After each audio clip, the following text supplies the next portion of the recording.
Some nights don't break with shouting, they break with honesty. At 2:31 a.m., she realized she was tired of carrying it alone. The baby had been crying for 11 minutes. Amara Bennett knew because she counted them. 2:07 a.m. glowed from the small clock beside the rocking chair. The nursery lamp cast a soft gold light across cream walls. The crib bars stretched thin shadows over the rug. The baby monitor blinked green on the dresser. She held their daughter close, pacing slowly. Her body felt heavy. Her eyes burned from broken sleep. "Still," she whispered, steady and gentle. "I'm here. Mama's here." The front door downstairs opened. Keys dropped into the glass bowl. Footsteps crossed the hardwood.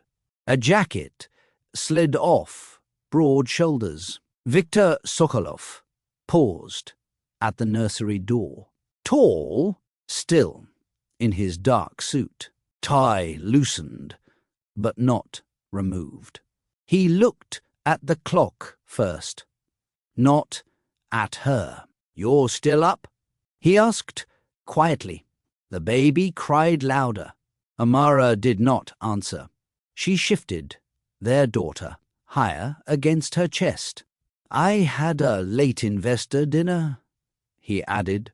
"It ran long." She finally turned to face him.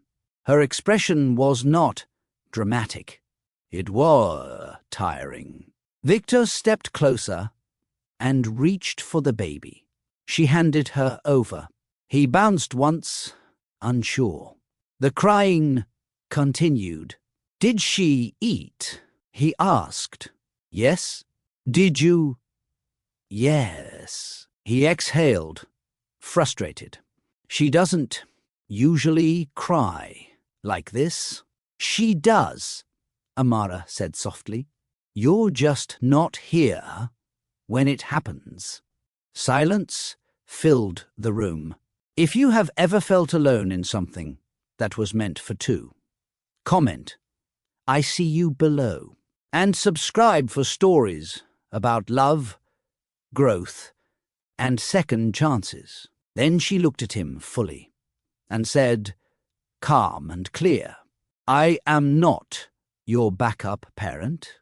Viktor stared at her as if he had misheard. "Backup parent," he repeated. Amara stepped closer and gently took the baby back into her arms. Their daughter settled almost instantly against her shoulder. That small shift said more than either of them wanted to admit. "Yes," she replied, "the one who covers every gap, the one who adjusts, the one who stays awake." "I work," he said, his voice tightening. "Everything I do is for this family." "For this house," she corrected. "For the company. For your name." He ran a hand through his hair. "You knew who I was when you married me." "I knew you were driven," she said. "I didn't know I would raise our child alone, while still wearing a wedding ring." The baby let out a soft cry. Amara rocked gently, her movements automatic.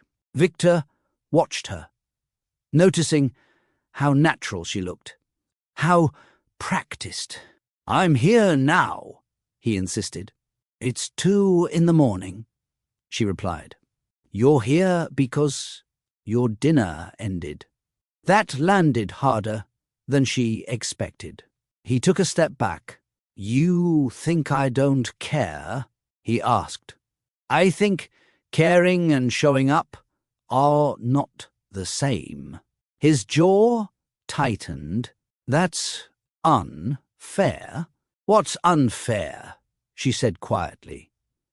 "Is me memorizing every feeding time, every doctor appointment, every sleepless night." while you ask if she ate. He had no answer for that. The nursery felt smaller. The dim light made everything too honest. No boardroom, no staff, no investors. Joe, him, Ho, and the truth sitting between them. She looked at him steadily. I am exhausted, Viktor. Not just physically. Silence stretched. For the first time, he didn't interrupt. Viktor lowered himself onto the edge of the rocking chair across from her, elbows on his knees. The confidence he carried into every meeting was gone. In its place was something uncertain. I didn't realize it felt like this for you, he said. Mara let out a small breath. That's the problem. You didn't realize. The baby's cries faded into soft whimpers. Amara swayed gently, her movements steady from repetition. Viktor watched closely now, as if studying something he should have learned months ago. I thought if I secured the contracts, closed the deals, built stability, you would feel supported, he said. I don't need stability at 2 a.m, she replied. I need a partner. He looked down at his hands. They were steady in negotiations worth millions. Tonight, they felt useless. You never said it was this bad, he added. I did, she said. You were checking emails. That cut deeper than accusation. Was specific. True. He remembered the hospital room after their daughter was born. He had stepped outside to take a call. Just 5 minutes, he told himself. 5 minutes turned into 30. I thought this was temporary, he said quietly. Once the company stabilized. And until then, she asked, I hold everything? Her voice did not rise. That made it harder to defend against. He lifted his eyes to her again. Are you saying I failed you? She paused, looked at their daughter, then back at him. I'm saying I'm tired of pretending. This is enough. The room went still. Viktor stood and walked toward the crib, resting one hand on its edge. The faint glow from the monitor reflected across his face. For a moment, he looked like a stranger inside his own home. I never meant for you to feel alone, he said. But I do, Amara replied. He turned to her. What do you want me to do? Quit. Walk away from everything I built. I want you to come home before she's asleep, she said. I want you to know which lullaby works. I want you to stop asking me for updates like you're reading a report. He let out a slow breath. This company feeds us, he said. I feed her, Amara answered. That silence hit harder than any raised voice. Viktor glanced at their daughter, now calm against her chest. He noticed how instinctively she adjusted the blanket, how she shifted her weight to keep the baby comfortable.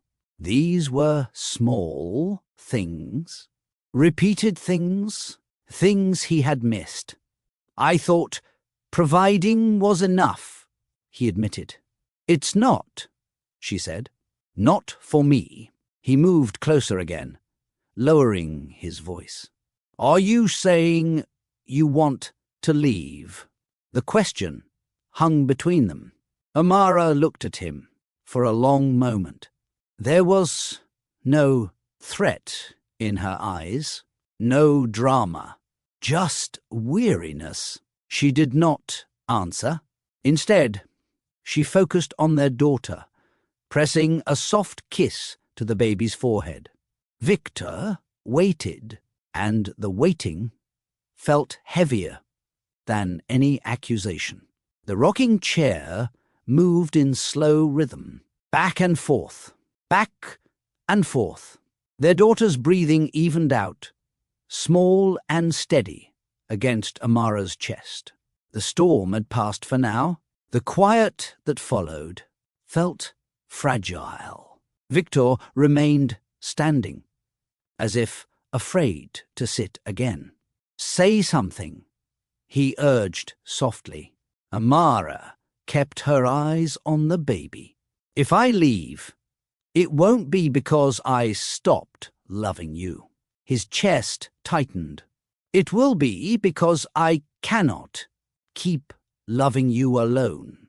That landed without volume, without drama. It did not need either. He opened his mouth to respond, but no defense came. No argument, only the memory of late nights, missed dinners, the way he kissed his daughter's forehead when she was already asleep. He looked at the crib, the folded blankets, the diaper bag half-zipped on the floor. Evidence of a life he visited instead of lived. "You think I don't want to be here?" he asked quietly. "I think you don't know how to be here," she answered. That truth cut deeper than anger. He stepped closer, stopping just short of touching her. "I can change," he said. Amara finally lifted her eyes to meet his. "I don't need promises," she replied. "I need presence." The baby stirred slightly, then settled again. Viktor glanced at the clock. 2:31 a.m. He had faced negotiations that demanded precision and strategy. This felt different. There were no tactics here, no leverage, only a choice. Behind her calm expression, something shifted in him. As he looked at their daughter, sleeping in Amara's arms, his mind drifted to a different moment. A white room, a paper test in her trembling hands. The day she told him she was pregnant, and everything he thought he understood about responsibility. Rewind begins 3 years earlier. The first time Amara met Viktor Sokolov, he was early. That alone surprised her. They met at a small coffee shop in Santa Monica, close enough to the ocean to smell salt in the air. Sunlight poured through wide windows. Students worked on laptops. Couples talked in low voices. He stood when she approached the table. "Amara," he said, offering his hand. "I'm glad you came." His accent was present but smooth. His suit was sharp but not loud. His attention, however, was complete. During that first hour, his phone did not leave his pocket. He asked about her graduate program, about her family in Oakland, about why she chose non-profit work instead of corporate law. "You want impact," he said, studying her face, "not just income." She smiled. "I want both. I'm honest about that." He laughed, a real one, not measured. He spoke about building his tech startup from a small rented office in downtown Los Angeles. Long nights, limited capital, high risk. His eyes lit up when he talked about growth projections and expansion plans. Ambition was not hidden in him. It was fuel, but that afternoon he listened more than he spoke. When she mentioned loving late-night drives along the Pacific Coast Highway, he said, "Then we should test that tradition soon." It felt easy, natural. He walked her to her car. No rush, no glance at his watch. "I want to see you again," he said plainly. She appreciated that.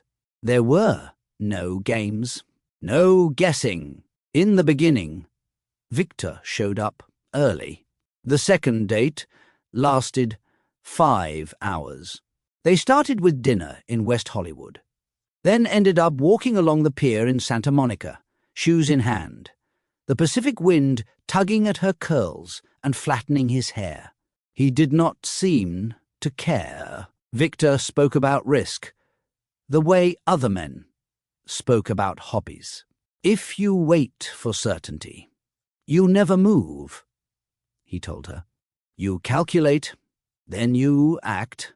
And if you fail," she asked, "then you adjust." He said it calmly, like failure was data, not defeat. Amara admired that. She had grown up watching her mother rebuild after setbacks. She understood resilience. She respected the drive. In those early months, Viktor carved out time for her with intention. He picked her up after late classes. He cooked once, awkward but determined, following a recipe on his phone and refusing to order takeout. When she had a presentation, he sat in the back row. When she felt overwhelmed, he listened without interrupting. His phone buzzed sometimes. Investors, developers, international partners. But he silenced it. "You're more important than a call," he said once, turning the device face down on the table. She believed him. He introduced her to colleagues as the smartest woman I know. He did not shrink her achievements to protect his own. On weekends, they drove north along the coast, windows down, music low, conversation steady. She felt chosen, not as an accessory to his ambition, not as a future placeholder, as a partner. Looking back, she would remember those months as proof that he knew how to be present. He simply did not know how to stay that way.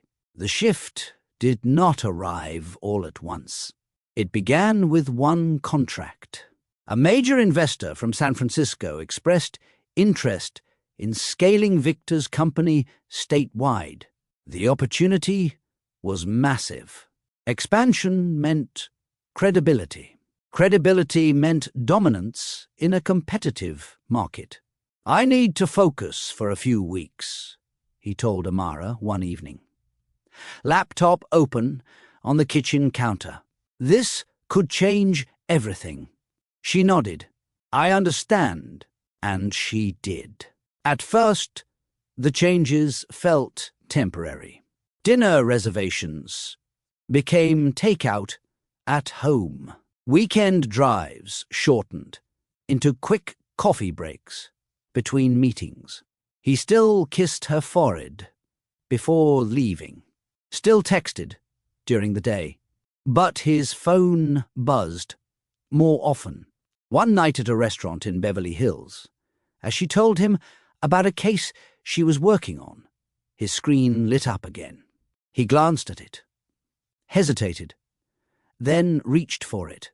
"Just a minute," he said, stepping outside.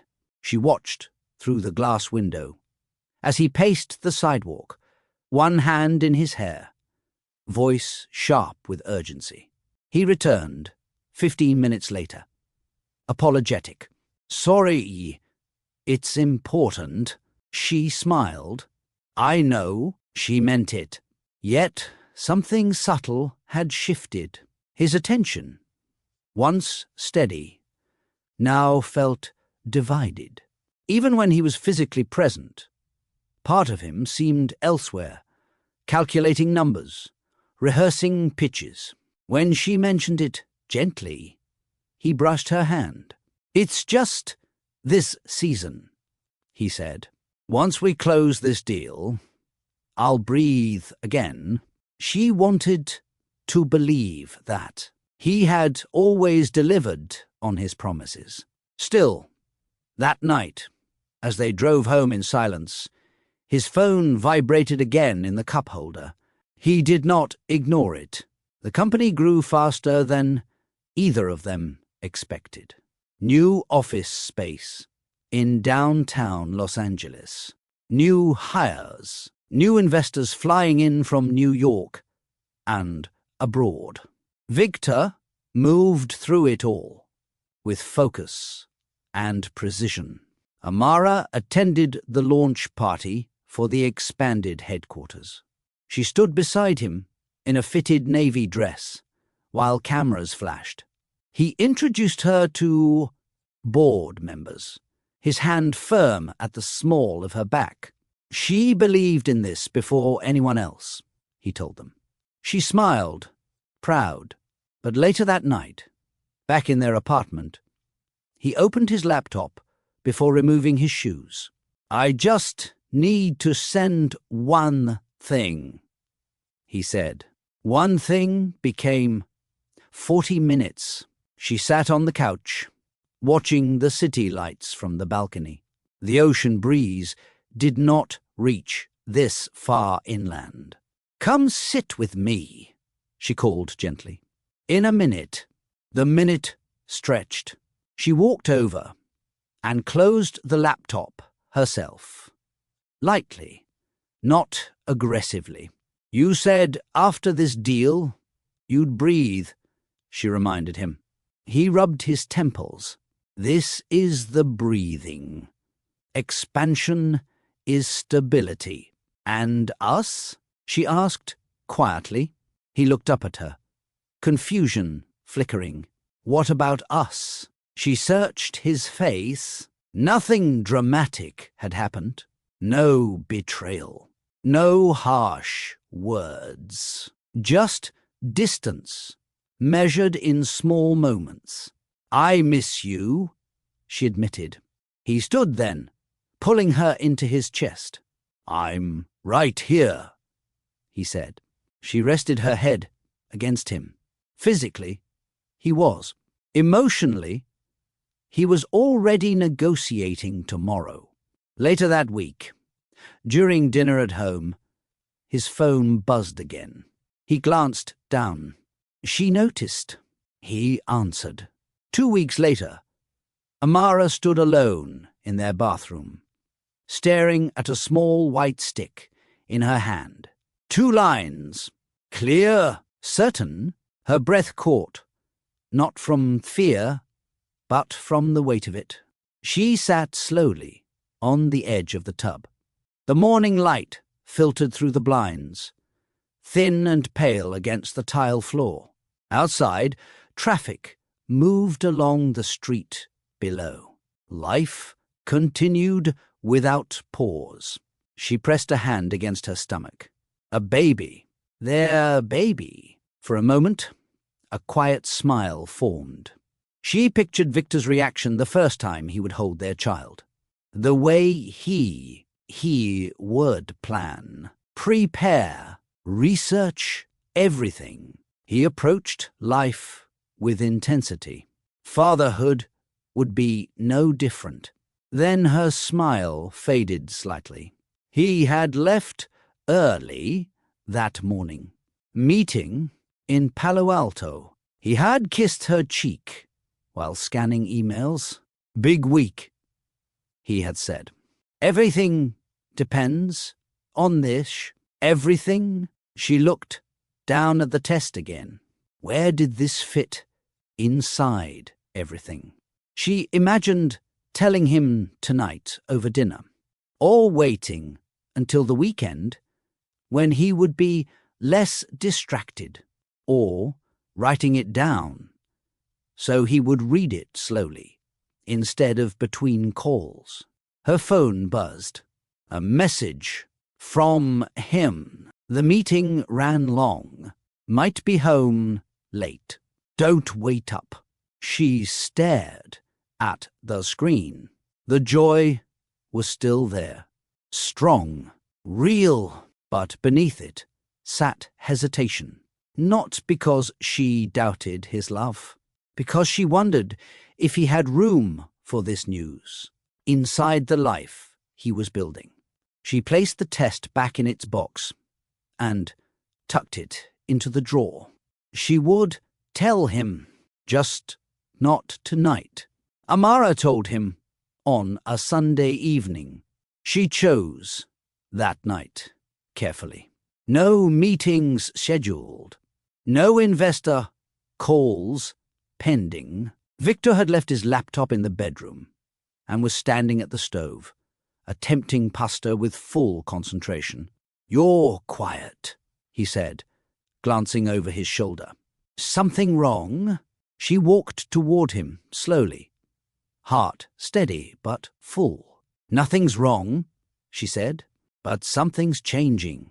He turned off the burner. The small white box sat in her hand. At first, confusion crossed his face, then realization. His eyes widened.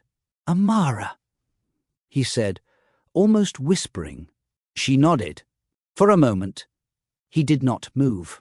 Then he closed the distance between them in 2 steps and pulled her into his arms. Not cautious, not distracted. "Firm, we're having a baby?"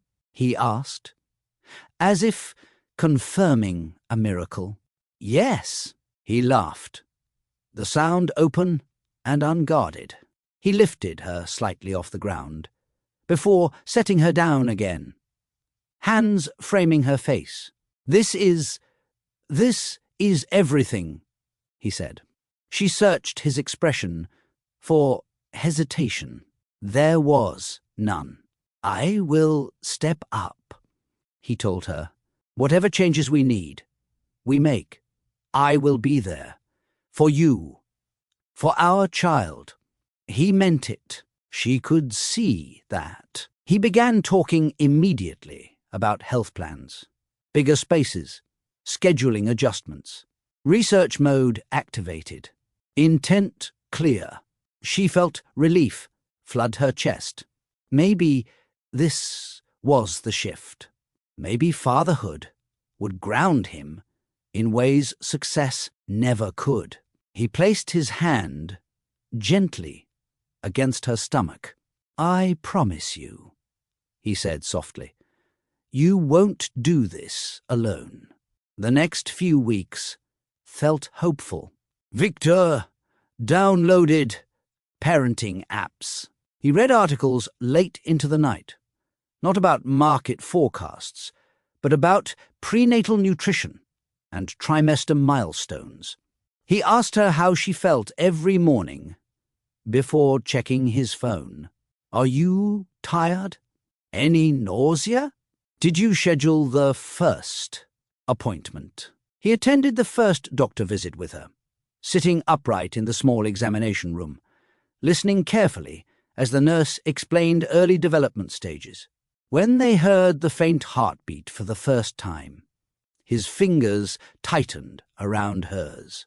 "That's our child," he said, voice low with awe. She smiled at him, grateful. At home, he cleared a drawer in the bedroom for baby-related paperwork. He started discussing schools as if applications were due next month. His intensity shifted toward preparation. For a while it felt balanced, but the company did not slow down. New investors demanded travel. A competitor launched a similar product. Pressure mounted. Viktor's calendar filled quickly with red blocks of meetings, stretching from morning into late evening. I'll manage, he said, whenever she asked if he was overworking. I just need to secure this next round. He still kissed her before leaving, still called during lunch breaks when he could. But the calls grew shorter, more rushed. Send me the appointment date again, he would say. Text it so I don't forget. She told herself this was temporary. He was trying, and she wanted to believe that effort would be enough to protect them from distance.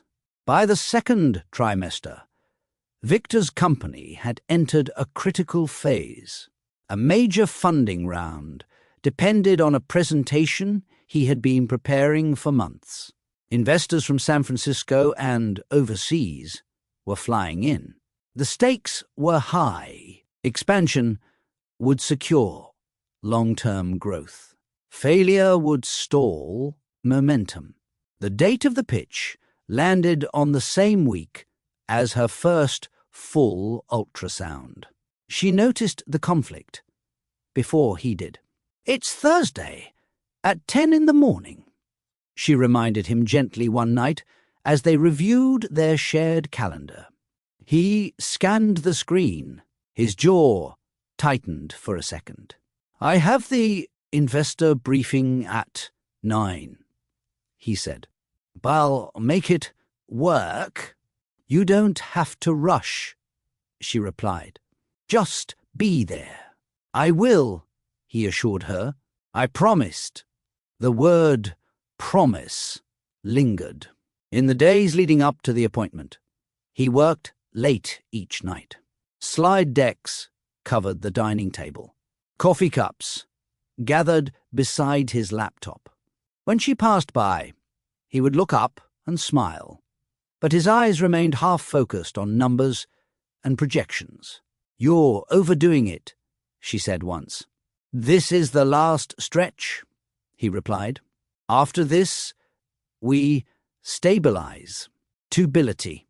The words sounded comforting. The night before the ultrasound, he set 2 alarms on his phone. I won't miss it, he said, climbing into bed beside her. She rested his hand over her growing belly. Our baby will hear your voice tomorrow, she whispered. He nodded, pressing a kiss to her temple. He believed he would be there. Thursday morning arrived with clear California sunlight pouring through the apartment windows. Amara dressed carefully, choosing a soft blue dress that rested gently over her growing belly. She moved slower now, aware of the quiet life forming inside her. In the kitchen, Viktor stood in his suit, adjusting his cufflinks while scanning notes on his tablet. You'll meet me there? She asked. Yes, he said without hesitation. I'll finish the first half of the briefing and step out. She searched his face. Don't rush, she added. Just come. I will, he repeated. They kissed near the door. He smelled like cologne and fresh coffee. For a second, it felt normal, balanced. At 9:12 a.m., as she sat in the clinic waiting room, her phone buzzed. The meeting started late. Give me 20 minutes. She typed back. Okay. The waiting room television played muted daytime news. A couple across from her held hands. She rested her palm over her stomach, breathing slowly. At 9:46 a.m., another message. Running over, trying to step out. Her name was called. She stood, heart pounding. In the dim ultrasound room, she lay back while the technician prepared the machine. The lights lowered. The screen flickered on. She looked toward the empty chair beside her. It remained empty. Her phone buzzed again on the small side table, but she did not pick it up. On the screen, a tiny form appeared. "There's your baby," the technician said gently. Mara smiled. Tears slipped down the side of her face. Alone, when Amara stepped out of the clinic, the sunlight felt brighter than before. Her phone vibrated again in her hand. "I'm so sorry." The presentation ran long. How did it go? She stood still on the sidewalk for a moment before replying. "The baby is healthy." That was true. The technician had printed several photos. She held them now, edges slightly bent from the grip of her fingers. 5 minutes later, Viktor called. "Amara," he said immediately, voice tight. I tried to step out. They wouldn't pause. The board needed answers. She listened quietly. "I'm sorry," he repeated. "Wanted to be there."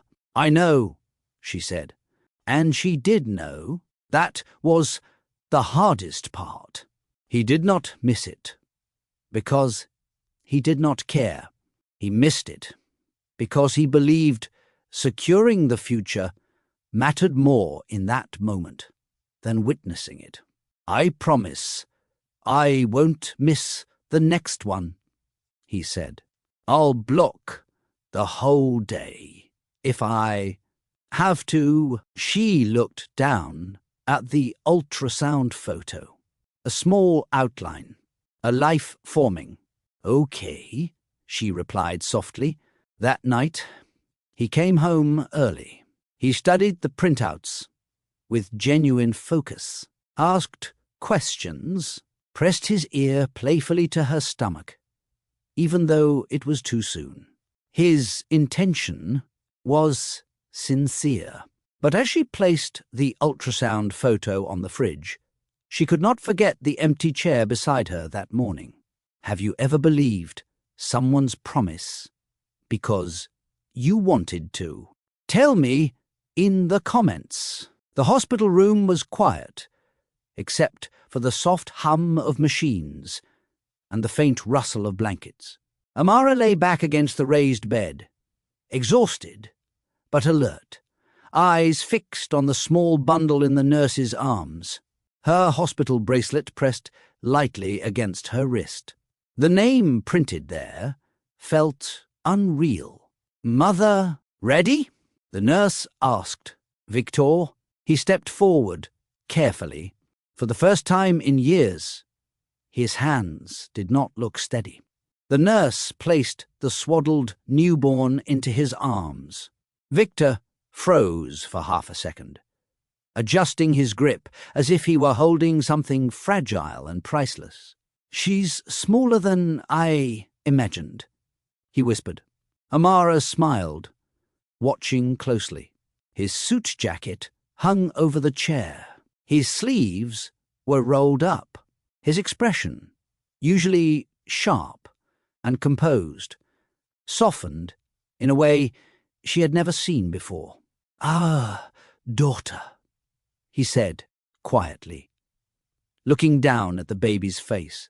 He traced one finger along the tiny blanket edge, afraid to touch skin too firmly. Amara studied them both. This was the image she had held in her mind months ago. The promise was fulfilled. The shift she believed fatherhood would bring. "You're doing fine," she told him gently. He looked up at her. "She looks like you. That's your accent talking," she teased weakly. He moved closer to the bed so she could see the baby's face clearly. The newborn stirred, lips parting slightly, eyes still adjusting to light. At that moment, Viktor seemed fully present. No phone in his hand. No meeting waiting. No distractions. Just awe. Amara felt hope rise quietly in her chest. Maybe this was the beginning of something steadier. The ride home from the hospital was silent. Not tense, just full.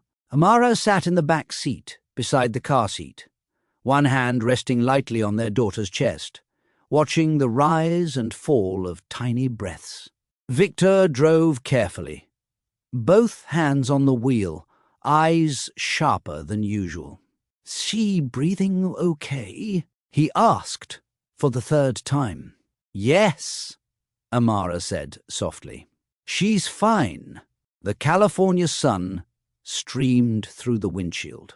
Traffic moved slower than he preferred, but he did not complain.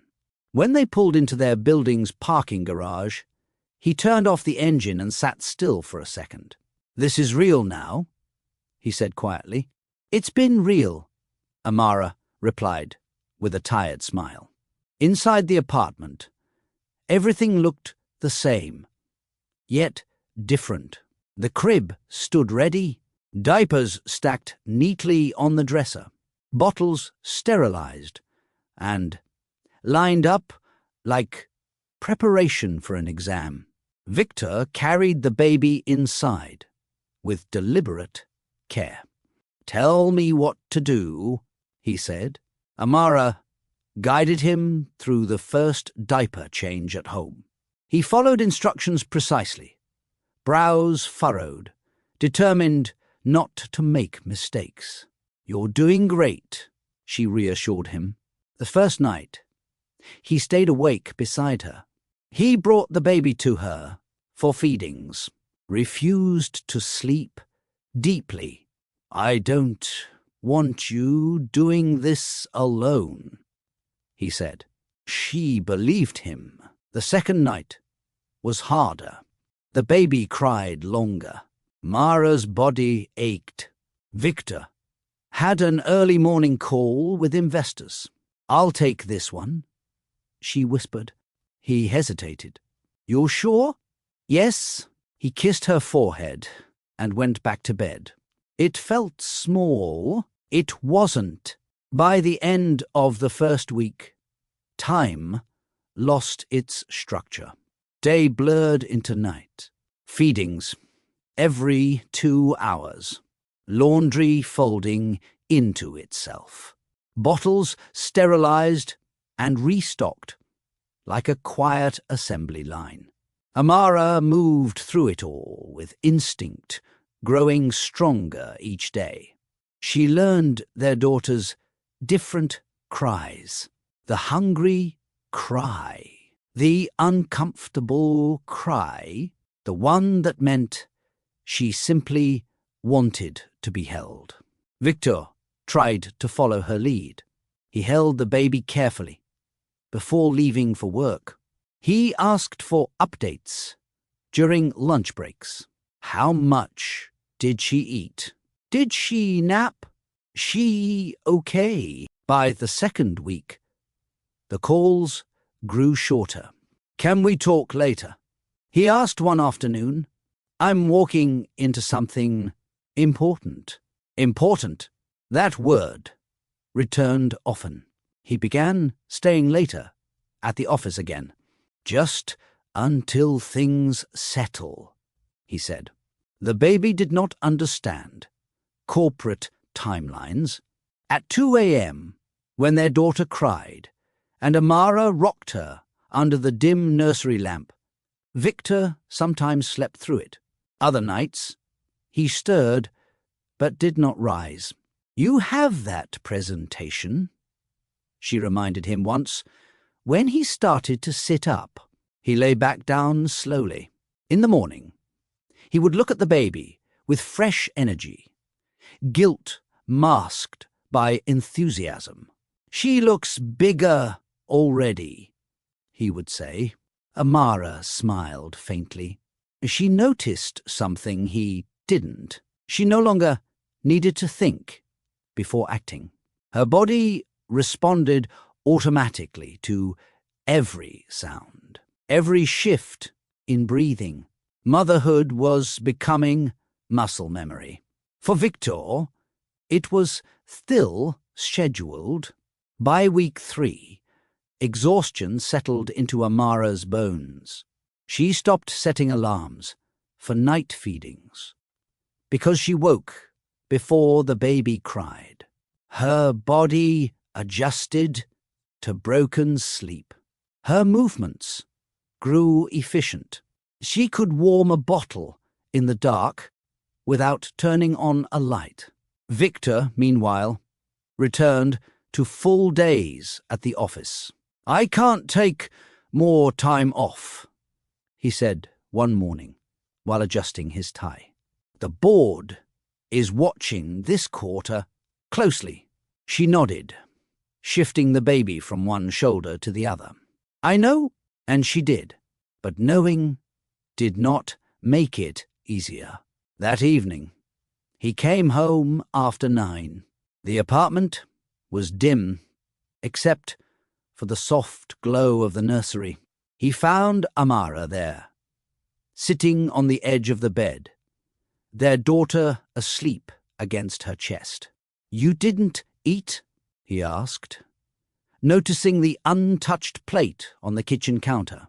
"I forgot," she replied, honestly. He frowned. "You have to take care of yourself." She looked up at him. "I am," she said gently. "I'm taking care of her." He stepped closer and reached for the baby. "Let me," he offered. She hesitated only slightly before handing her over. He rocked their daughter carefully, eyes fixed on her tiny face. For a few minutes, it felt balanced again. Then his phone buzzed in his pocket. He froze. She watched him make a decision. He stepped out of the nursery to answer it. Amara looked at the doorway long after he left. The first month passed in fragments. Short naps, quick showers, half-finished meals. One afternoon, Viktor came home early for once. Amara was in the living room, a blanket spread across the floor. Their daughter lay on her stomach, small legs kicking gently. "She likes this time," Amara said. "Tummy time after her second feeding." Viktor smiled. "Second feeding?" "Yes, around 1. He checked his watch. "Is 1:18. "She was a little late today," Amara replied without thinking. He crouched beside them, brushing a finger along the baby's tiny hand. "When does she usually nap?" he asked. "After this. About 30 minutes. If she fights it, I rock her twice and hum the same song." He nodded slowly.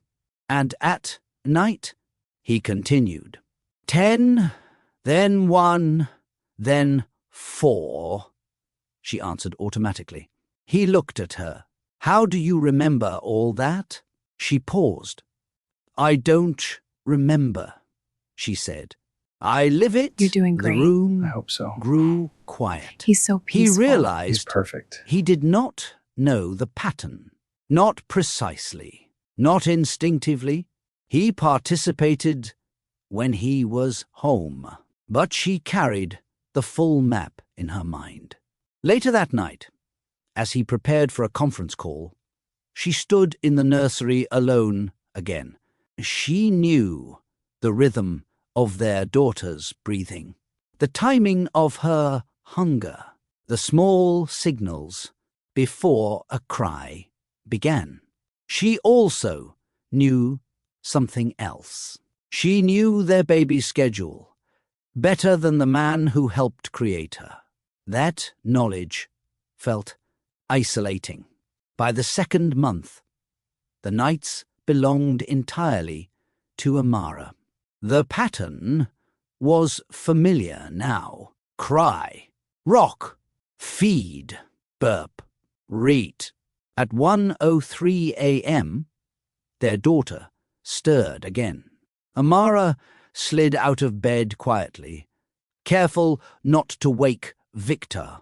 The room was dark, except for the faint glow from the hallway. In the nursery, she lifted the baby with practiced ease.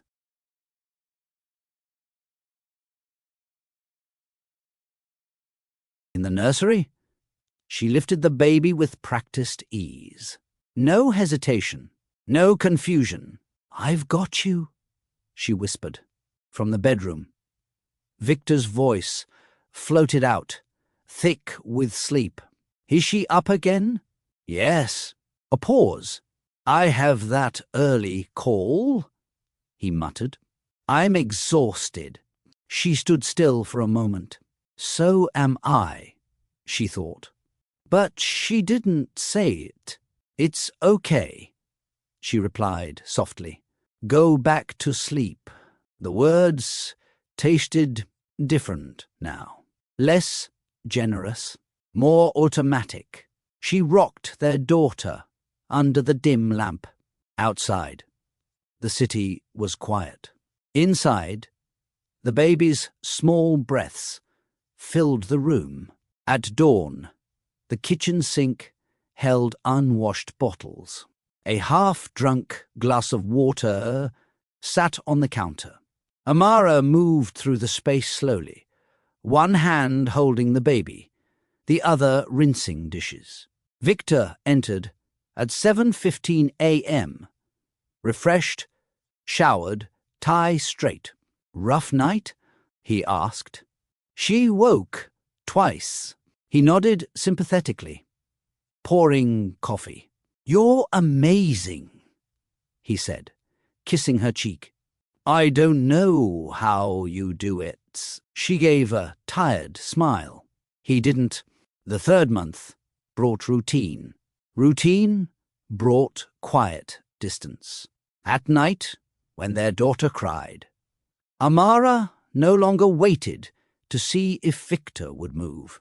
She didn't glance toward his side of the bed. She didn't pause. She simply got up. The first few times, he stirred. "Do you need me?" he asked once, eyes still closed. "I've got it," she answered. After that, he stopped asking, became understood, unspoken. During the day, he would send messages between meetings. "How's she doing? Did she nap well?" Amara responded with short updates.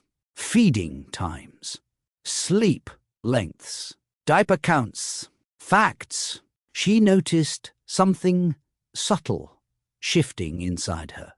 She stopped requesting his help with specific tasks. No more reminders about bath time. No more gentle nudges to hold the baby while she showered. If he offered, she accepted. If he didn't, she adjusted. One evening, as she stood in the kitchen washing bottles again, Viktor entered, loosening his tie. "You look tired," he said. She nodded. "I am. You should rest more." She looked at him briefly. Rest when? He didn't answer. Instead, he stepped behind her and wrapped his arms around her waist. The gesture was affectionate, familiar. She leaned into him out of habit, but inside, something had changed. She was no longer asking for partnership. She was adapting to absence, and adaptation was becoming easier than expected. Silence replaced conversation. Not angry silence, not dramatic, just less talking. At dinner, Viktor spoke about expansion plans and investor strategy. Amara listened while cutting her food into smaller pieces so she could eat quickly between feedings. "You should come to the launch event next month," he said one evening. "It's important." She glanced toward the baby monitor on the counter. Who would stay with her? We can get a sitter. She's 3 months old. He paused. We can try. She nodded, but the topic dropped. Later that night, their daughter cried again at 12:48 a.m. Amara slipped out of bed without sound. In the nursery, she rocked slowly, humming the same lullaby she had perfected over weeks. From the bedroom doorway, Viktor watched for a moment. You didn't wake me, he said quietly. You were sleeping, she replied. I could have helped. She looked up at him. Have work tomorrow. You don't, he asked, almost defensive.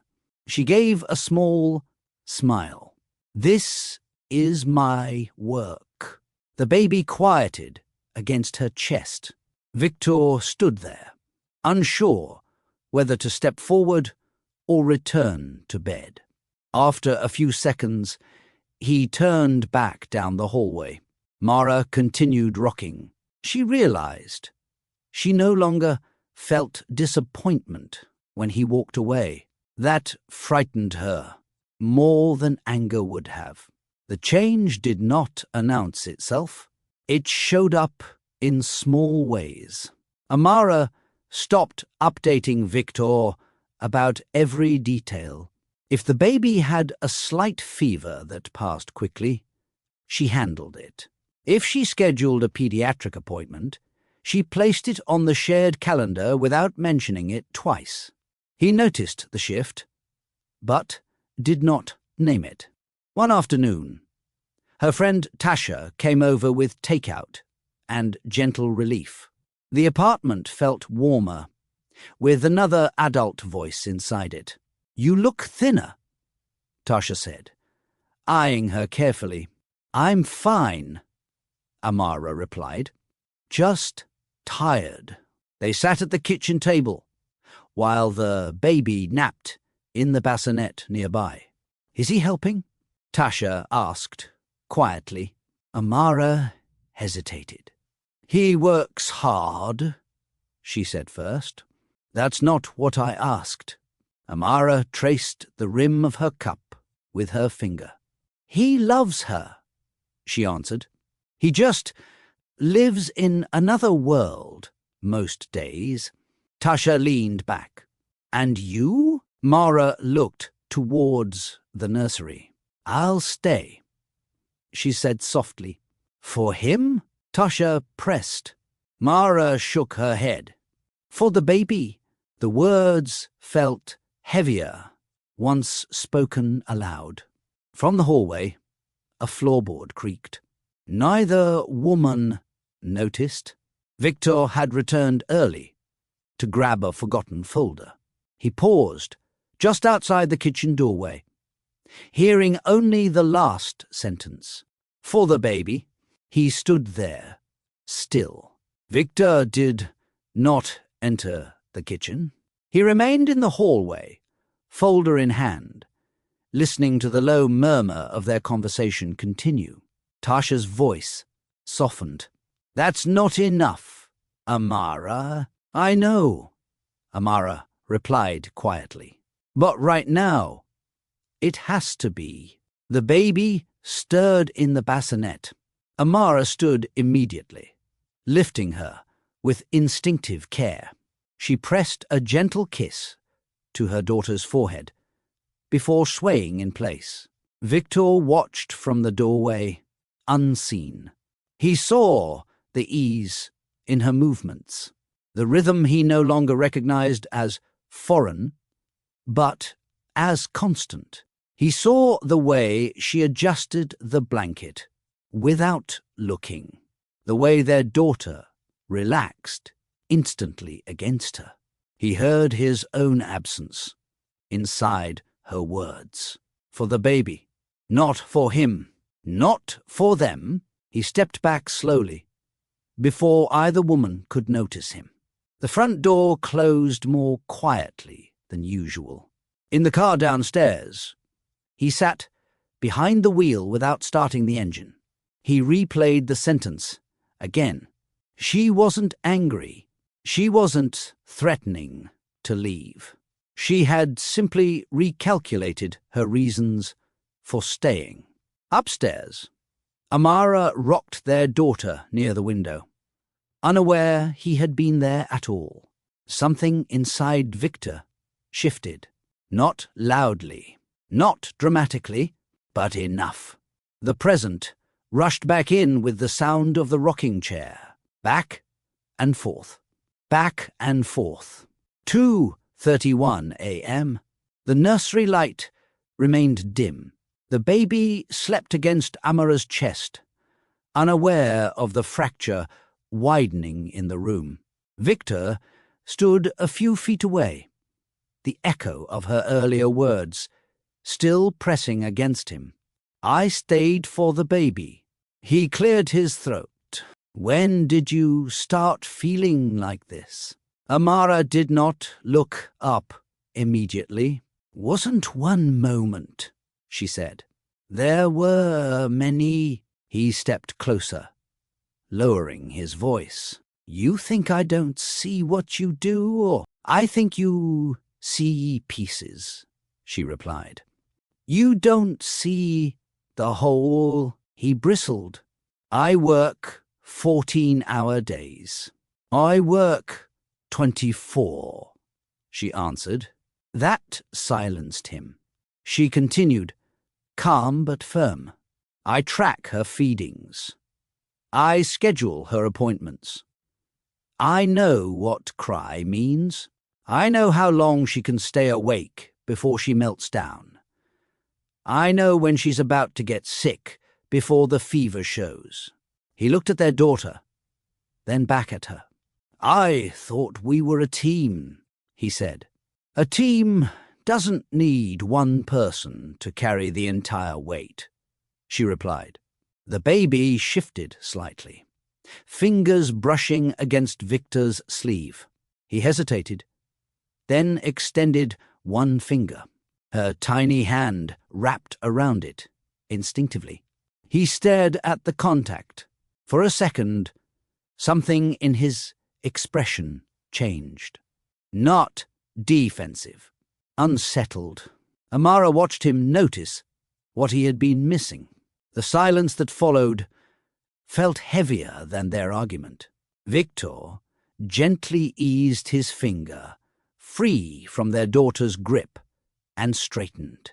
You make it sound like I chose to be absent, he said. You chose work every time it competed, Amara replied. That work pays for this home, for her future, for everything. What does she need right now? Amara asked quietly. He opened his mouth, then closed it. She needs security, he insisted. She needs you, Amara said. The words landed clean.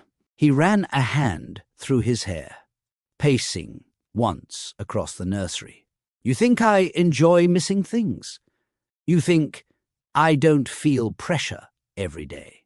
I'm not questioning your pressure, she said. I'm questioning your priorities. His shoulders stiffened. My priority is this family. Then act like it. The directness startled him. I can't just walk away from my responsibilities, he argued. I can, she countered, when she cries at 4 a.m. I don't get to say I have a presentation. He stopped, pacing. The dim light caught his face at an angle. For the first time, uncertainty replaced irritation. You're asking me to choose between building stability and being present, he said. I'm asking you to stop pretending they're separate, she replied. The baby stirred again, small fingers flexing in sleep.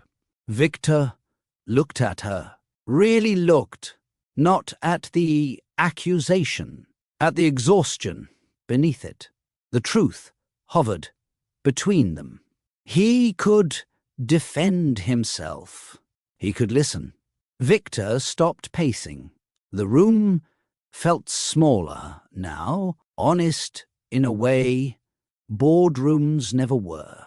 "I did what I thought a good father does," he said slowly. "I built something strong enough to support you both." Amara adjusted the blanket around their daughter. "A good father doesn't only support," she replied. "He participates." "I participate," he said, though the words lacked force. She met his eyes. "When was her last pediatric visit?" He blinked. "Last month." "Which date?" Silence. "What time does she usually wake up from her second nap?" she asked gently. He hesitated again. "I don't know the exact time."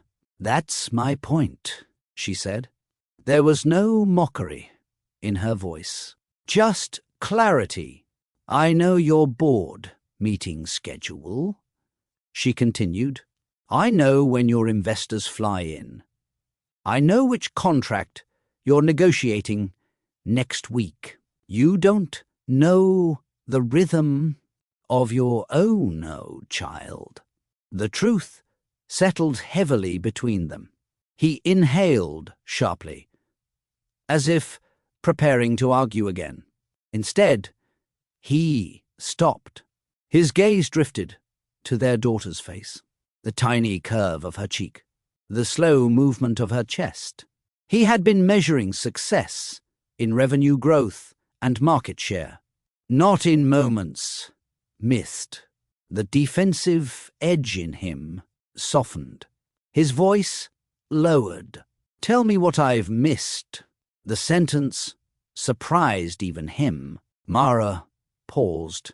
That was the pivot. He was no longer justifying. He was asking.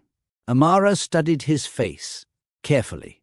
She had heard apologies before, explanations, promises. This felt different, not louder, quieter.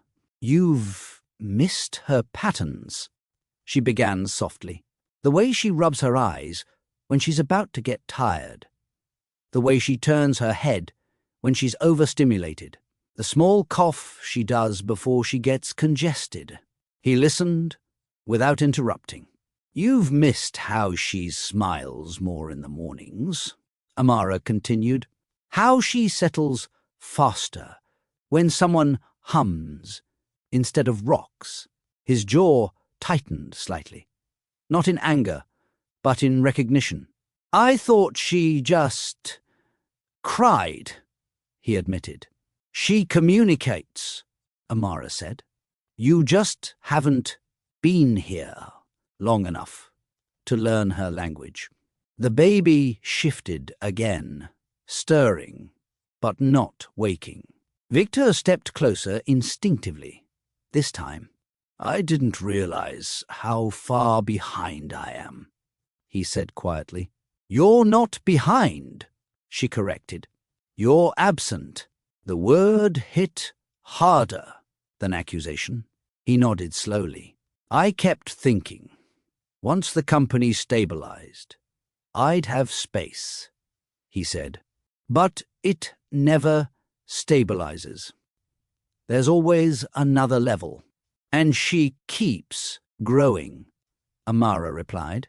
"You don't get this time back." Silence filled the nursery again, but it was different now, less combative, more reflective. He looked shaken, not because she raised her voice, because she hadn't. Viktor reached for the rocking chair and sat down slowly, as if grounding himself. For years, he had measured progress in metrics, growth charts, Investor returns. Quarterly gains. Now he was being asked to measure presence.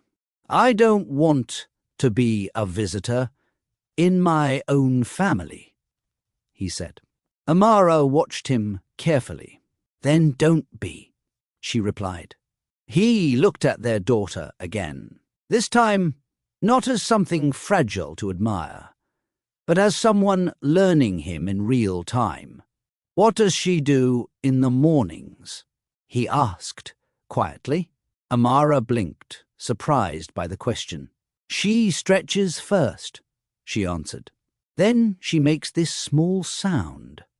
Not a cry. More like she's checking if someone's there. He swallowed. I'm not. No, she said. You're not. He leaned forward, elbows on his knees, staring at the floor for a long moment. When he looked up again, something had shifted. I've been defending my absence, he admitted. Instead of correcting it, the baby stirred and instinctively reached outward. Viktor extended his hand. Again, this time, he didn't pull away quickly. Her tiny fingers wrapped around him. He looked shaken, not defeated. Wake, do you believe people can change when confronted with the truth? Comment yes or no. The next Saturday, Viktor cancelled his meetings. Not rescheduled. Cancelled. I'll take her, he said that morning, standing in the kitchen, while Amara poured herself coffee. The whole day, Amara paused. You're sure? She asked. Yes. She studied him for a moment, searching for hesitation. There was none, just resolve, layered with uncertainty. An hour later, the apartment felt different, quieter. Amara left with a small overnight bag to visit her sister across town. She kissed their daughter's forehead, then Viktor's cheek. She eats at 9, she reminded him. Nap around 10:30. I know, he said. The door closed. Viktor stood alone in the living room, with his daughter in his arms. For the first few minutes, everything felt manageable. She blinked up at him calmly. He sat on the couch, holding her carefully, studying her features in full daylight. You and I, he murmured. We'll figure this out. At 8:57 a.m., she began to fuss. He checked the clock immediately. "'Kay. Feeding." He walked to the kitchen, confidently. The confidence lasted 30 seconds. Where were the clean bottles? Which formula container had she switched to? Was it 2 scoops or 3? He opened cabinets, then the fridge. The diaper bag lay open on the counter, contents spilling slightly from the night before. By 9:05 a.m., the baby's fussing had turned sharp. His heartbeat quickened. He found the instructions taped inside a cabinet door. 2 scoops. He measured carefully, hands less steady than usual. Behind him, the crying grew louder. By 9:12 a.m., Viktor was sweating. The bottle was ready. The baby was not calm. He lifted her from the bassinet and attempted to settle her before feeding. She arched her back and cried harder. "I'm here," he said, voice strained. "I'm here." He sat on the couch and positioned the bottle carefully. She turned her head away.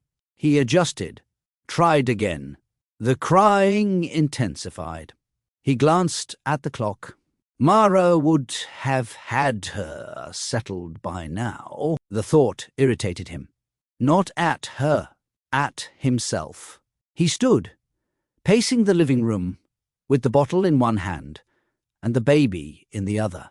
The diaper bag lay open on the floor where he had dropped it earlier. Wipes spilled out. A pacifier rolled under the coffee table. Chaos he would have corrected immediately in any other area of his life now surrounded him. Finally, after several tense minutes, she latched onto the bottle. The crying softened. He exhaled deeply, almost laughing from relief. "Okay?" he whispered. "Okay." But the feeding was slower than he expected. She pulled away twice. Milk dribbled down her chin. He wiped it clumsily. By the time she finished, nearly 40 minutes had passed. He glanced at the clock again. Nap time was approaching. He felt behind schedule. And for the first time, he understood how relentless the hours could be when measured not in meetings, but in minutes between cries. By late morning, Viktor felt the weight of time differently. After feeding, he attempted tummy time on the living room blanket the way he had seen Amara do. Their daughter lasted barely 5 minutes before her face crumpled into protest. "It's fine," he muttered, flipping her gently onto her back. "We can try later." Her nap should have started at 10:30. At 10:47, she was still awake. He rocked her, walked the hallway, hummed, off-key and uncertain. She resisted sleep with surprising strength for someone so small. By 11:05, she cried again, overtired now. His chest tightened. In boardrooms, pressure sharpened him. Here, it scattered him. He tried laying her down anyway. The moment her back touched the crib mattress, she screamed. He lifted her again, pacing faster. "Why won't you sleep?" he asked, frustration leaking through. She answered with louder cries. In the kitchen, his phone buzzed.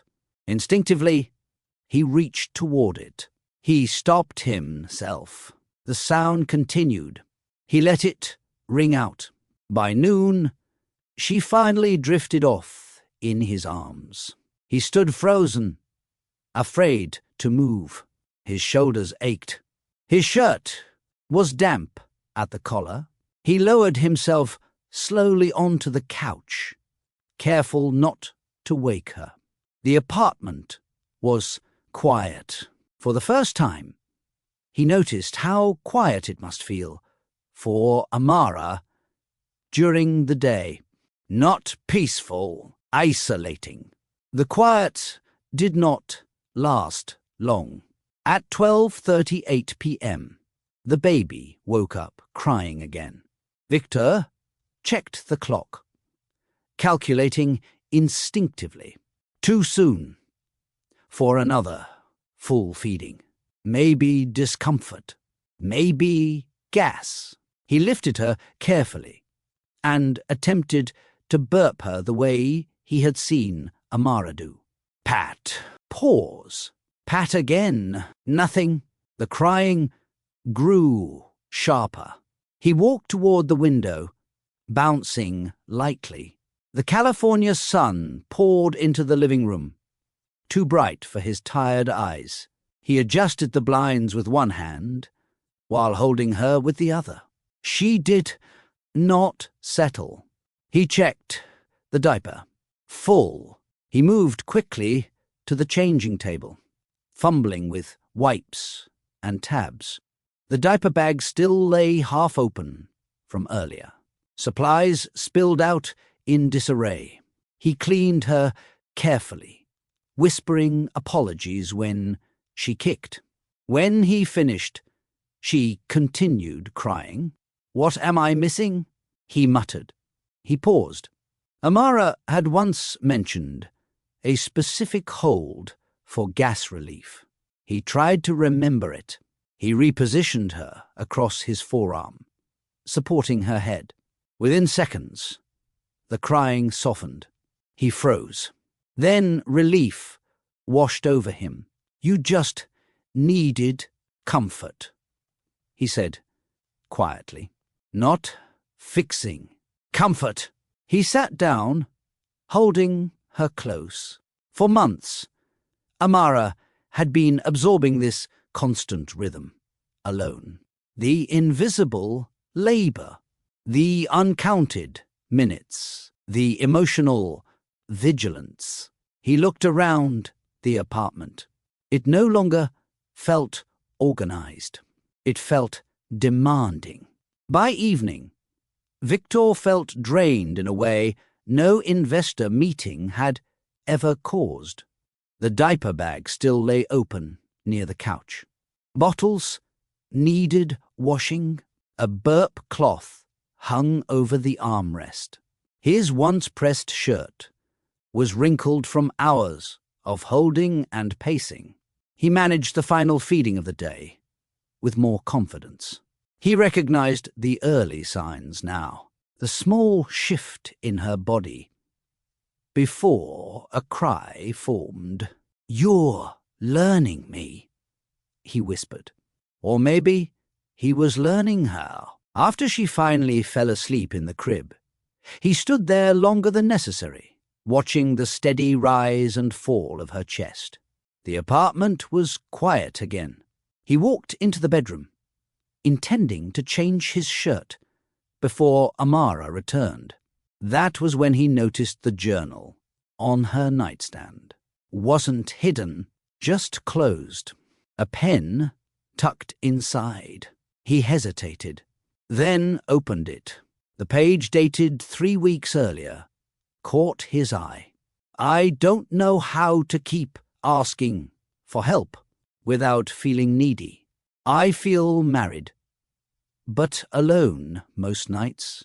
I stay for her. I hope one day he notices what I'm carrying." The ink was slightly smudged near the bottom, as if written through tears. Viktor sat down slowly on the edge of the bed. He had measured exhaustion in work hours. She had measured it in silence. For the first time, he did not feel defensive. He felt ashamed. When Amara returned that evening, she noticed the difference immediately. The apartment was not spotless.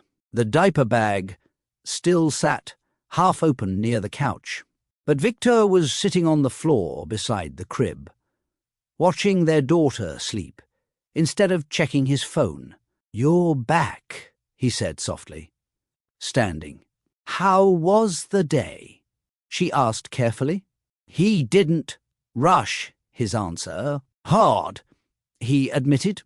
"I didn't know half of what you manage." She studied his face.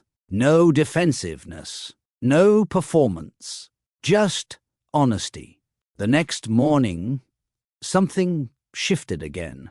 At 6:15 a.m., before the baby stirred, Viktor was already awake, not scrolling through emails, not dressed for the office, waiting. When their daughter made her small waking sound, he reached the crib first. "I've got her," he said quietly. Amara stayed in bed, unsure whether to intervene. She heard his footsteps in the kitchen, the clink of the bottle against the counter. Brief pause, then silence. Not panic, silence. She walked out slowly and saw him sitting in the armchair, feeding their daughter with focused attention. He supported her head correctly, adjusted the bottle angle, watched her expression. You didn't wake me, Amara said. You needed sleep, he replied. It was a small routine, morning feeding, but it felt intentional. Still, she did not allow hope to rise too quickly. One morning does not erase months. Redemption would require repetition. Viktor made changes quietly. He shifted his first meeting from 8 a.m. to 9:30, delegated a weekly investor call to his operations lead, blocked off 2 evenings on his calendar, labeled simply home. He did not announce it. He did it. For the next few mornings, he handled the first feeding, sometimes clumsy, sometimes smooth, but consistent. Amara watched carefully. She noticed how he paced gently near the window when their daughter resisted, burping, how he hummed, still off-key, but steady, how he silenced his phone without glancing at the screen. One night, at 1:17 a.m., the baby cried. Viktor sat up immediately. "I'll go," he said, before she could move. She hesitated. "You have that early meeting." "I moved it," he replied. In the nursery, she stood in the doorway and watched him sway under the dim light. He adjusted his hold without frustration, waited through the crying instead of trying to silence it quickly. It wasn't perfect. It was patient. Back in bed, Amara lay awake longer than usual. She wanted to trust it, but she had learned to adapt to absence. Trust would require unlearning that reflex. Consistency would have to outlast doubt. The changes continued into the week. Viktor came home before sunset 3 evenings in a row. Not once did he open his laptop at the dinner table. He held their daughter while Amara ate without rushing. He learned the exact rhythm of her evening fussiness. Still, Amara remained measured. When he offered to handle bath time, she stayed nearby. When he rocked the baby at night, she listened for signs of frustration. She had adjusted once before to hope. She would not do it blindly again. On Thursday evening, he placed his phone face down on the kitchen counter and said, "I want to take her for a walk tomorrow morning." Just us." Mara looked at him carefully. "Okay," she said. The next morning, she watched from the balcony as he strapped their daughter into the stroller. He double-checked the buckle, adjusted the shade to block the California sun, packed wipes, an extra outfit, a bottle. He looked up and waved before heading down the sidewalk. She stood there longer than necessary. It wasn't the walk that mattered. It was the initiative. Still, inside her chest, caution lingered. Because effort in 1 week did not erase 3 months, repair is not declared. It is demonstrated. The first real test came quietly. On Saturday afternoon, Amara stood in the bedroom folding laundry, while Viktor played on the living room floor with their daughter. Laughter drifted down the hallway. He had learned how to make her giggle. The sound surprised her. Her phone buzzed with a message from her sister. "Come stay tonight. You need a break." Amara stared at the screen longer than expected. She stepped into the living room. Viktor was lying on his back, lifting their daughter gently above him. The baby's smile was wide and unfiltered. "I was thinking," Amara began carefully, "about going to my sister's place tonight." He sat up slightly. "Overnight?" "Yes." A pause. "For you?" he asked. "For me." He studied her face, then nodded. "Go," he said. "We'll be fine." She searched for hesitation. There was none. Still, this felt bigger than a morning walk, bigger than a shifted meeting.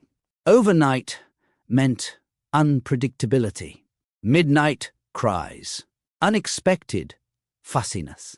"Are you sure?" she asked again. "I'm sure," he replied. That evening, she packed a small suitcase. Not much, just enough. As she placed it near the door, she felt both relief and uncertainty. Trust is not built in speeches. It is built in absence. The suitcase stood by the door longer than necessary. Amara checked the diaper bag twice before leaving. Rare wipes, formula, pajamas. She moved with the habit of someone who had learned to anticipate everything. "You don't have to pack the whole nursery," Viktor said gently. She looked at him. "I'm not." He stepped closer. "Go.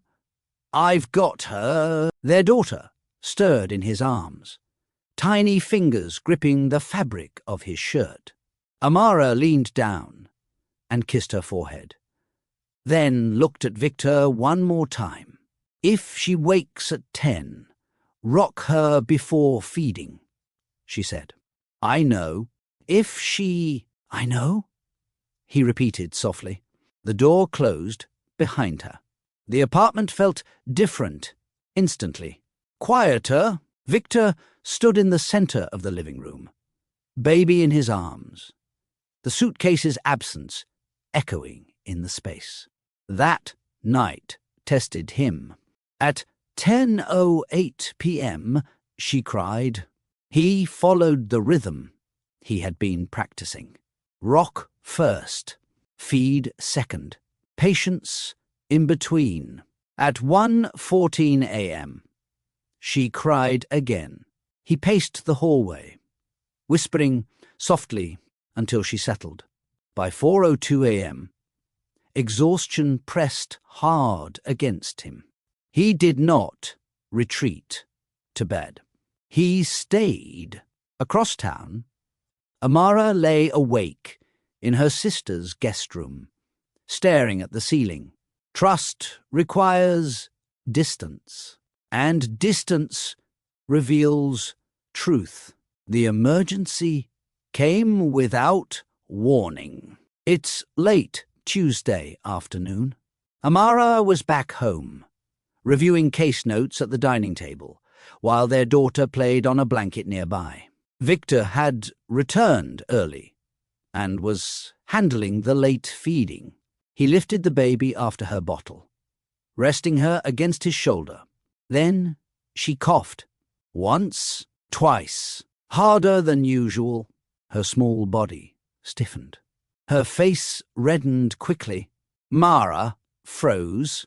"Viktor, I've got her," he said, voice steady but alert.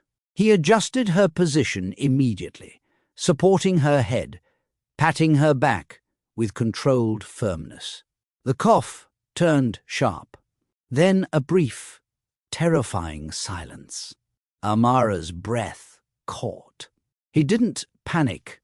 He turned her gently, clearing her airway, the way he had watched the pediatric nurse demonstrate weeks ago.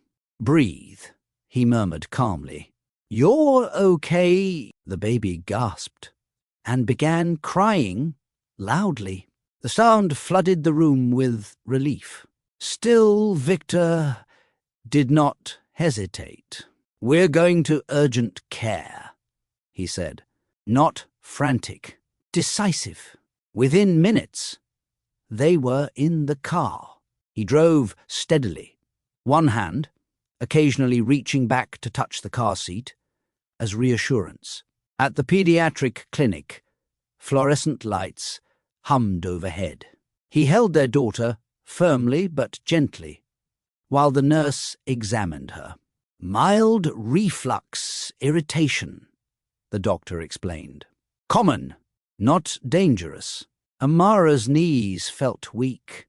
Viktor remained composed. He asked clear questions, listened carefully, took notes on his phone. When the appointment ended, he carried their daughter out with steady arms.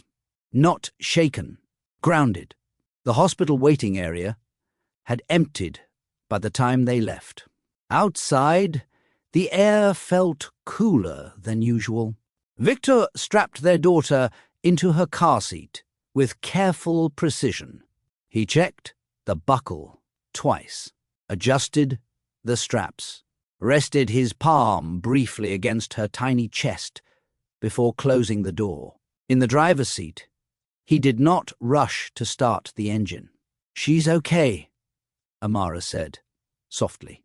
"I know," he replied, but his jaw remained tight. At home, he carried the baby inside and settled her into the crib without handing her off. He adjusted the blanket, watched her breathe, waited. Only after she was fully asleep did he step into the hallway. Amara stood near the kitchen counter, hands still slightly unsteady. "You handled that well," she said. He nodded once. She needed calm. He did not dramatize it, did not exaggerate the scare, did not frame himself as heroic. Instead, he walked to the sink and began washing the bottles from earlier. Amara watched him quietly. This was different. No announcement, no request for acknowledgement, just responsibility. Later that evening, when she stepped into the nursery to check on the baby, she found Viktor already there, one hand resting lightly on the crib rail. He wasn't performing fatherhood. He were living it. That night, the house felt quieter than usual. Not because nothing had happened, because something had. After dinner, Viktor sat on the living room floor with their daughter resting against his chest. He did not check his phone. He did not glance toward his laptop. He simply stayed. When she grew fussy near bedtime, he rose without being asked. He moved with calm precision, warmed the bottle, checked the temperature against his wrist, hummed while pacing slowly. Amara watched from the doorway. He no longer looked uncertain. He looked steady. Later, after the baby fell asleep, they sat at the kitchen table in silence. The overhead light cast soft shadows across the counter. "I didn't think," he began slowly, "I would react like that today." "Like what?" Amara asked. "Calm." She studied him. "You've always been calm under pressure." "Business pressure," he corrected. This felt different. He rubbed his hands together lightly. "For months I've been trying to prove I'm capable," he continued. "Today I wasn't proving anything. I was just there." Amara felt something shift inside her. He hadn't called anyone, hadn't shared the story, hadn't framed it as a test he passed. He had acted without applause. The shift did not come with celebration. It came with consistency. Over the next few days, Viktor adjusted small things without discussion. He scheduled a follow-up pediatric appointment himself, confirmed the time, added it to the shared calendar, blocked off the entire morning on his work schedule. He packed the diaper bag before Amara asked. He learned the exact angle that soothed their daughter's reflux, held her upright longer after feeding, watched her breathing, not out of fear, but attentiveness. One evening, as they folded laundry together on the couch, Amara noticed something simple. He no longer narrated his effort. He didn't say, "Look, I'm helping." He didn't ask, "Am I doing this right?" He simply participated. She found herself relaxing without realizing it. When the baby cried at 2:06 a.m., Viktor reached the crib before she did. He lifted their daughter, whispering softly, "I've got you." From the bedroom doorway, Amara watched him pace under the dim hallway light. No frustration, no impatience, just presence. Her chest tightened, not from anxiety, from relief she had not allowed herself to feel yet. A week later, the follow-up appointment arrived. This time, Viktor drove. He carried the diaper bag over one shoulder and held their daughter securely against his chest as they walked into the clinic. In the waiting area, he didn't scroll through emails. He spoke softly to their daughter, tracing small circles on her back while she rested against him. When the nurse called her name, he stood first. Inside the exam room, he asked thoughtful questions, clarified dosage instructions, confirmed feeding adjustments. He listened the way he listened during negotiations, focused and thorough. Amara watched. Smile big for the quietly. camera. This was not Now we both a stay. performance. It was ownership. After the appointment, as they stepped outside into the California sunlight, Viktor paused. "I was afraid," he said. She turned to him. "Afraid of what?" He met her eyes fully. "I was afraid I would fail, that I wouldn't know what to do. So I stayed where I felt competent." She absorbed that. "You're not incompetent here," she said gently. "I know that now," he replied. There was no pride in his voice, no need for validation, just honesty. She looked at him differently then, not as someone catching up, but as someone learning. 6 months later, the mornings felt different. Sunlight poured into the kitchen, warming the hardwood floors. The baby sat between them on a soft mat, small hands slapping happily against a plastic toy. Viktor stood at the stove, making scrambled eggs, while Amara poured coffee. "Careful," she laughed, as he pretended the spatula was an airplane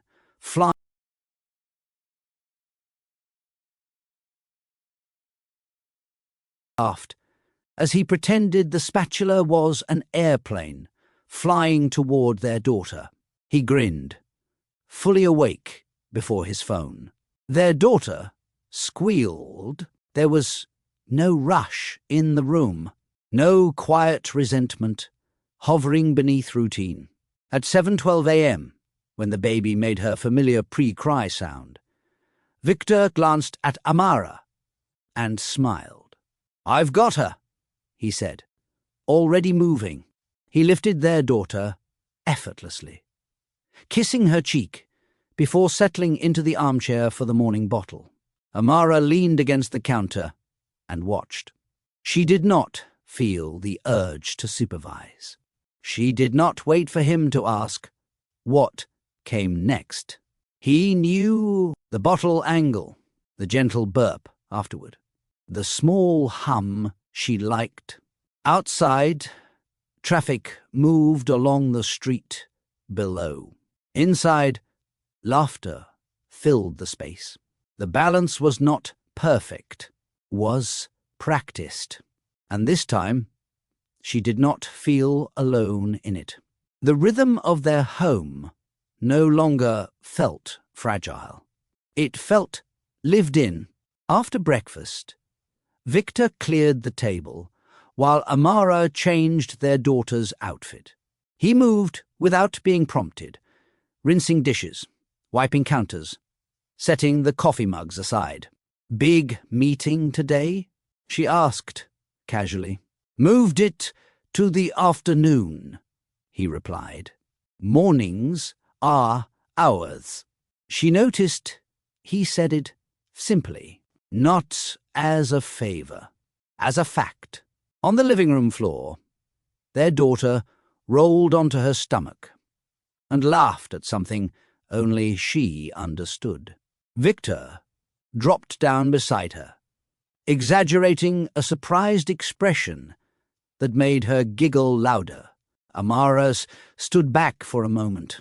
Months ago, she would have been calculating the next feeding, the next nap, the next adjustment. Now, the load felt shared. Later, as she folded laundry on the couch, Viktor joined her. He matched tiny socks without being told, paired pajamas correctly, folded small shirts carefully. "You're getting good at this," she teased. "I had a good teacher," he replied. She looked at him more closely. There was no defensiveness left in him, no need to measure his contribution. He did not ask if he was doing enough. He simply did it. The change had not been loud. It had been consistent, and consistency had rebuilt something inside her she thought was gone. Trust. That afternoon, while their daughter napped, Amara sat at the kitchen table with a notebook open in front of her. Not a journal entry this time, just thoughts. She traced a line slowly across the page and wrote one sentence. "I stayed for the baby." She paused, then added another. "I remain because he chose to change." The words felt steady, not dramatic, not fragile. Across the room, Viktor was on a work call. His tone was firm but measured, focused, yet unhurried. When the baby monitor flickered softly, he glanced at it without missing a word. 5 minutes later, the call ended. He walked into the nursery first. Amara did not have to signal him. From the hallway, she watched him lift their daughter gently, greeting her with a quiet smile. "Hi," he murmured. "You slept well?" He carried her back into the living room, settling on the rug. She crawled toward him immediately, gripping his shirt with confidence. There was no performance in his movements, no look toward Amara for approval, just participation. She realized something in that moment. He was no longer trying to prove he could show up. He simply showed up. That evening, Viktor set his phone on the kitchen counter and left it there, not face down in discipline, untouched. They ate dinner together while their daughter sat between them on the floor, surrounded by soft toys. Sunlight faded into warm evening tones across the walls. After dinner, Viktor lifted their daughter and held her close, pacing gently near the window. "You're heavier," he joked softly. "That's good." Amara watched them with a quiet smile. There had been a time when she counted every absence, measured every late arrival, tallied every missed moment. Now she noticed presence instead, not because she was looking for proof, because it was steady. Later, as she gathered small toys from the floor, Viktor stepped behind her. "Thank you," he said. "For what?" she asked. "For not giving up before I figured it out." She turned to face him fully. "I didn't stay for you," she reminded him gently. "I know," he replied. She looked toward their daughter, now drowsy in his arms. A year ago, she had believed she was carrying the family alone. Now, she felt something different. Partnership. The work was still there. The responsibilities still real. But they were shared. The next morning felt ordinary. That was the miracle. Sunlight streamed into the kitchen. The coffee brewed. Their daughter sat between them on a soft blanket, babbling at nothing and everything. Viktor reached for the diaper bag before Amara even thought about it. "I'll pack it," he said. She didn't check behind him. She didn't correct him. She trusted him. Later, as he lay on the floor while their daughter crawled across his chest, Amara picked up her phone and held it out. "Smile," she said. He looked up, confused for a second, then laughed. Their daughter squealed in the middle of the frame. Click. A casual family photo. No staged poses. No proof for anyone else. Just evidence for themselves. Amara lowered the phone and walked toward him. For a moment, she stood there, looking at the two of them. "I stayed for the baby," she said quietly. He nodded. She knelt beside them, resting her hand over his. "Now we both stay." He looked at her, eyes steady, not promising, present. If this story touched you, share it with someone who needs hope. Subscribe for more stories about growth, love, and second chances.